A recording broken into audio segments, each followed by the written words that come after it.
Hello po mga kalingap, welcome back sa ating channel.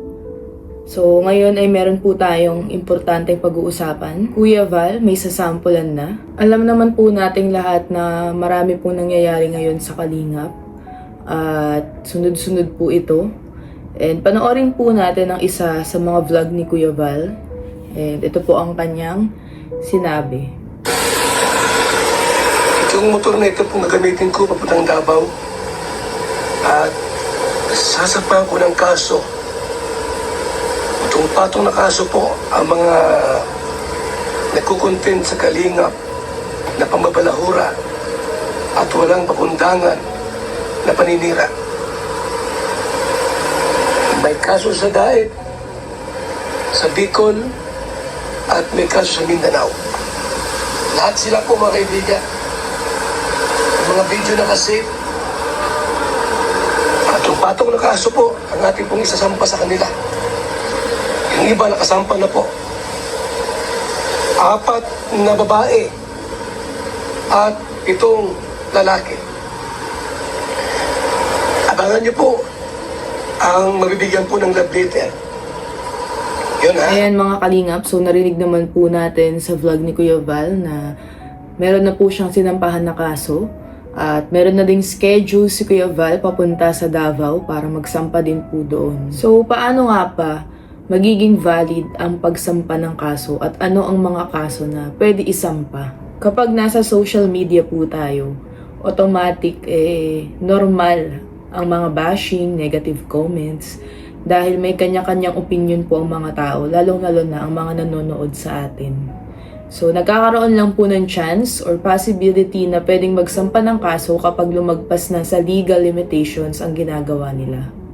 Sa totoo lang mga kalingap, lahat tayo ay may freedom of speech, kaya hindi po lahat ng mga negatibo o pambabatikos ay pwedeng sampahan ng kaso.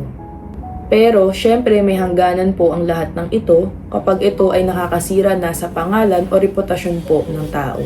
Sa totoo lang mga kalingap, hindi lahat ng pambabatikos, lalo na kapag ikaw ay isang content creator o vlogger, ay pwede ka nang magsampa ng kaso. Tandaan po natin na lahat tayo ay may freedom of speech, and lahat po tayo ay may kanyang-kanyang opinion na pwede po nating sabihin o i-comment sa social media. Pero syempre tandaan din po natin na kapag lumagpas na po ito sa legal limitations, pwede na po tayong sampahan ng kaso. Kaya mabuti pa rin na mag-ingat po tayo sa mga sinasabi natin. Lalo na pag nakakasira po ito sa image and reputation po ng isang tao. Lalong-lalo na po pag ito ay nakakasira na sa karapatan po ng tao o nakakasira din ng isang organisasyon. Sa nakikita ko po dito, ang isa na pwede sigurong isampa na kaso ay cyber libel. Ang cyber libel po mga kalingap, example na lang natin, kapag ka meron pong nag-post sa inyo sa social media na pwedeng makapanira ng iyong pangalan o bintang, paratang, pero wala pong matibay na ebidensya, pwede po yun isampa sa cyber libel. Pero syempre mga kalingap, magiging valid lang o magiging mas malakas po ang kaso kapag meron po tayong sapat na ebidensya, gaya po ng mga screenshots, videos, and isa po yun sa mas makakatulong para po mas umangat yung kaso. And sabi naman po ni Kuya Val, meron po siya mga video na nakatago. And mga kalingap, mas lumalakas po ang kaso kapag ito ay may mali siya. So, ito na po papasok yung mga paratang, paninira, na ayun nga, wala pong ebidensya. Mas lumalakas po ito kapag mas kumpleto ang ebidensya. May URL, date, time, or account details, or digital evidence. So, depende po ito sa kaso na ipapatong nyo din. Siyempre mga kalingap, hindi pa rin po tayo abogado.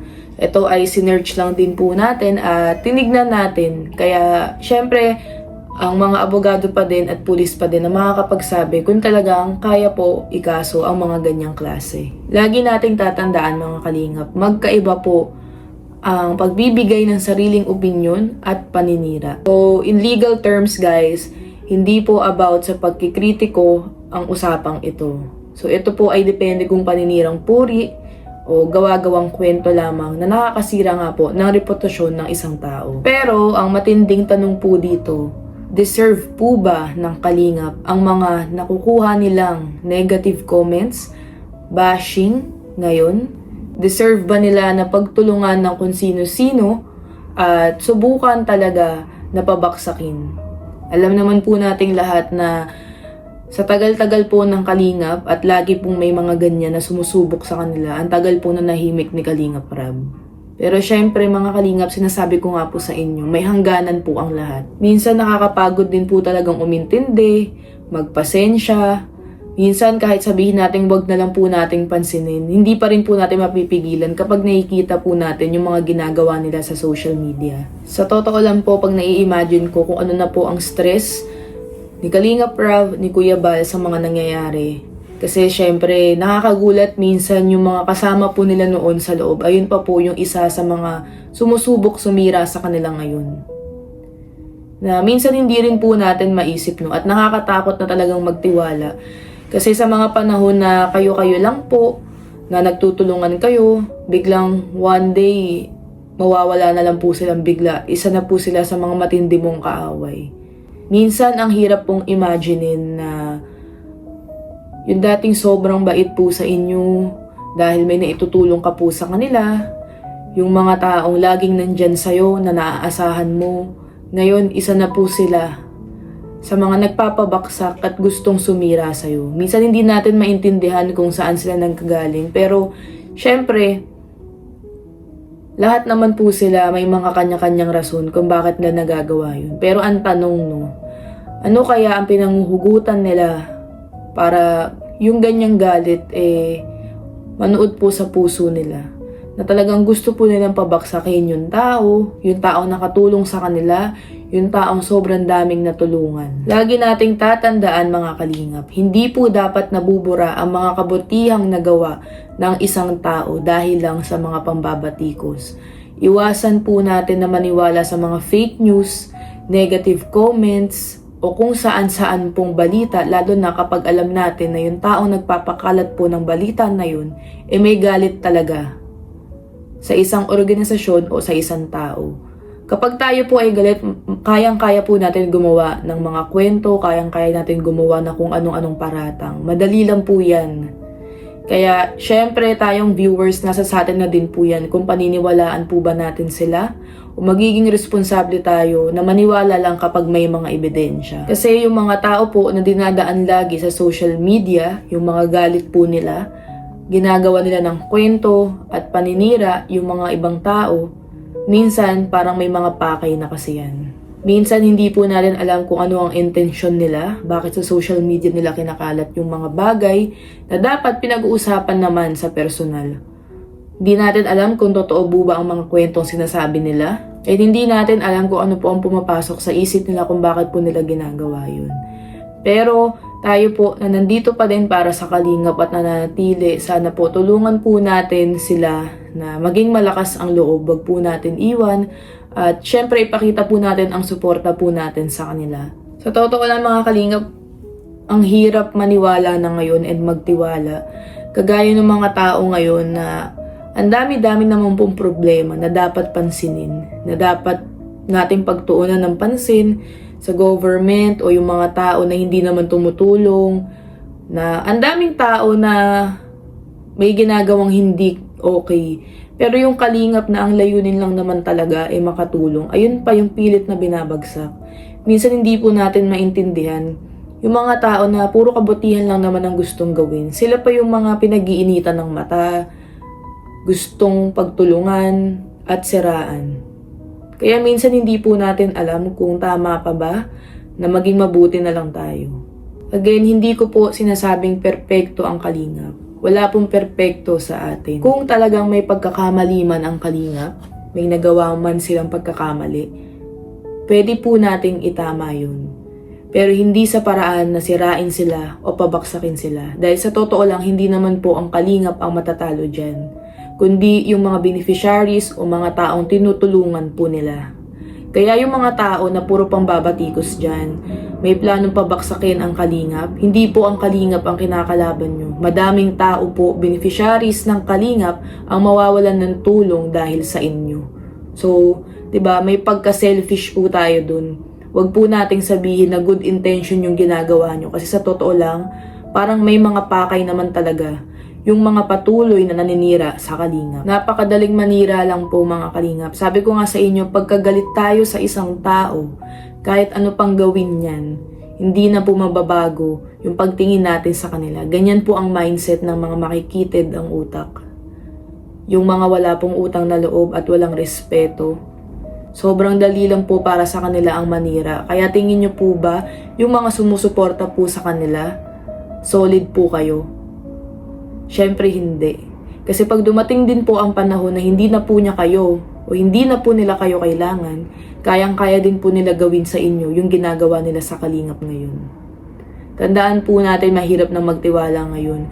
Kung ano po ang sinasabi ng mga tao sa social media o kung paano nyo po sila nakilala, i-observe nyo na lang po yun. Dahil kayang-kaya din po nila gawin sa inyo ang ginagawa nila sa ibang tao. Ganun lang po yun. At syempre sa lahat po ng patuloy na sumusuporta at nagtitiwala sa Kalingap, maraming salamat po.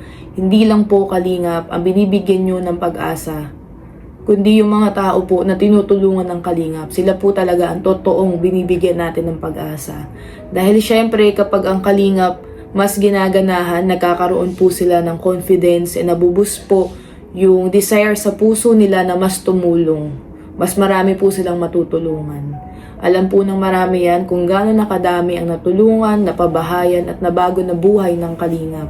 Alam po natin ang totoo at kung ano talaga ang intensyon nila. Kaya maraming salamat po sa mga nagtitiwala pa rin po at laging nandyan para po sa Kalingap. Alam ko mahirap, minsan po kapag nakakabasa tayo ng mga comments, minsan yung iba dyan, nai-impluwensyahan na din.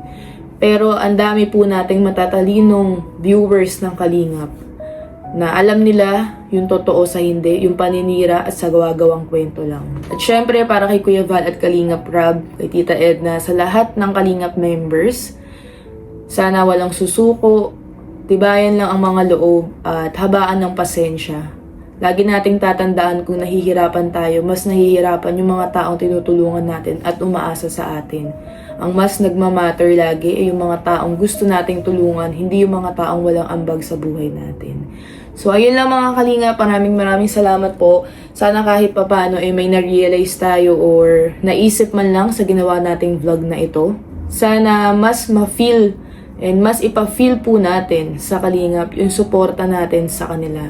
Kailangan po nila tayo ngayon and syempre kayong mga viewers po natin, malaki po ang tulong nyo sa Kalingap, yung mga positive message po nyo na napabasa po nila. Hindi man po sila mag-reply pero pag nabasa po nila yan, napakalaking impact po niyan sa kanila. So ayun lang po, thank you so much and God bless us all.